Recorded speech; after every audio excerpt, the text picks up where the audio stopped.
Let's talk a little bit about what's going on between Donald Trump and Elon Musk. Obviously, Elon Musk is upset, and Donald Trump is upset with what Elon Musk has said, including suggesting that Donald Trump is in the Epstein file. For what it's worth, the lawyer who represents Epstein just gave a statement. His name is David Schoen, and he went on social media and said there is absolutely nothing at all about Trump in the so-called Epstein files. He wrote this on social media, and I'm quoting him. "I was hired to lead Jeffrey Epstein's defense as a criminal lawyer 9 days before he died. He sought my advice for months before that.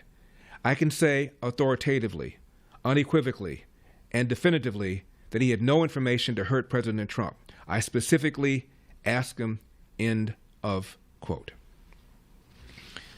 Elon Musk says, posted on X,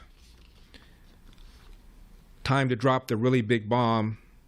Trump is in the Epstein files. Have a nice day, DJT."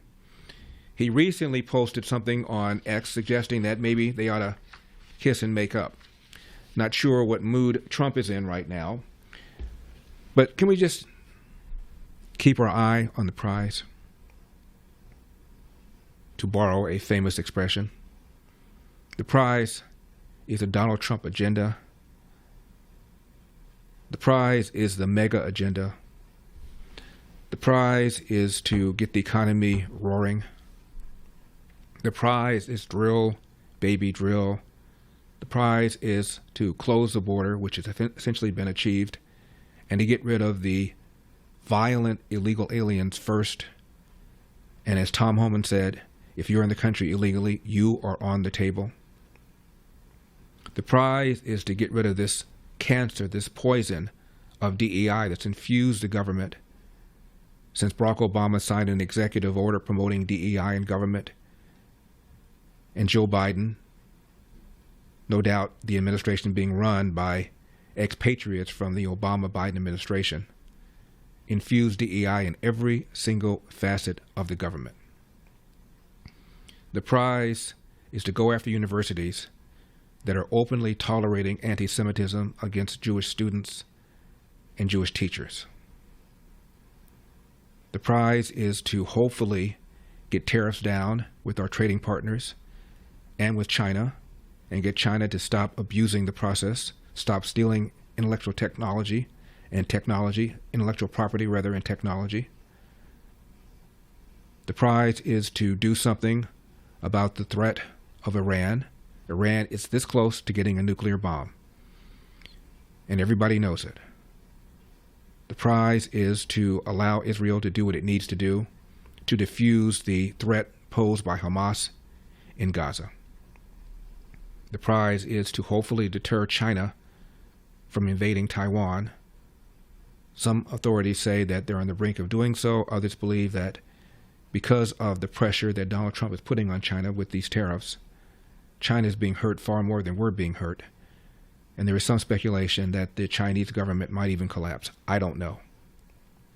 But these are the things we ought to be concerned about. Cost of living. Are people getting ahead? And so far, 4 months into President Trump's second administration, Trump 2.0, I think things are going well. The stock market has rebounded from so-called Liberation Day. Consumer confidence is up. According to Trafalgar and Rasmussen, 2 polls, his approval stands at 54% and 53% respectively, substantially higher than it was in Trump 1.0. His approval rating is higher than was the approval rating of George W. Bush and Barack Obama at comparable times in their second term. The borders are completely secure. We have now rounded up and deported more people in the first 4 months than Biden did in, I think, about 2 years. A growing number of universities and private sector companies have stopped this nonsense of DEI. There's been a reckoning that what happened after the death of George Floyd, these protests and riots. have caused big city departments to have manpower shortages as officers have left or quit. A growing understanding that it is a big fat lie that the police are engaging in systemic racism. And as I've said many times over the years, those who are most hurt by this lie are the very black and brown people that the left purports to care about. The prize is doing something about education, particularly K through 12 in urban America, where 85% of black 8th graders nationwide can neither read nor do math at grade level. And there are many, many schools in the inner city where there are 0% of kids who can do math at grade level. This is intolerable. Yet the last administration, because of their relationship with the teachers union, were fierce opponents of school choice. This administration is a fierce proponent of school choice. This is what we should focus on. And this is what I think we will focus on. I think this dispute between these two highly successful multimillionaires with big, healthy egos is a bump in the road. Most Americans couldn't care less about this. Most Republicans, according to an online YouGov poll, side with Donald Trump. Donald Trump famously said if he was in Times Square or Fifth Avenue, I forget where he said, and he killed somebody, people would still embrace him, and he's right. Republicans are very, very happy with Donald Trump, very happy with his agenda, very happy with how the country is going. And a growing number of Democrats, I think, are beginning to accept that maybe things are a little bit better under Donald Trump than under Joe Biden.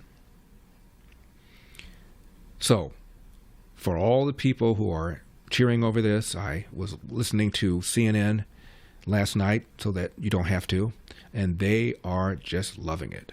These two billionaires, these two people that can't get along, the marriage is broken, as if they cared. You were just calling Elon Musk a Nazi a little while ago. Now you're happy that he no longer is having a relationship with Donald Trump. The bromance is now over. What do you want? Do you want him to be in Donald Trump's camp, or do you not want him to be in Donald Trump's camp? They don't know what to do. Now all of a sudden, I guess Elon Musk is no longer a Nazi. They have no idea what to do because they have no plans. Polls show the Democratic Party has the lowest approval rating since they have been measuring this. So it gives them something to talk about. Keep our eye on the ball. The ball is the economy. As James Carville famously said, it's the economy, stupid. It was true then, it's true right now. Gas prices down. Egg prices down dramatically. Inflation, the rate of inflation has slowed down considerably over the last several months. Things are looking good. So, calm down. This is a bump in the road. It is, pardon the expression, nothing more than white noise. For full shows, live and on demand, it's Salem News Channel.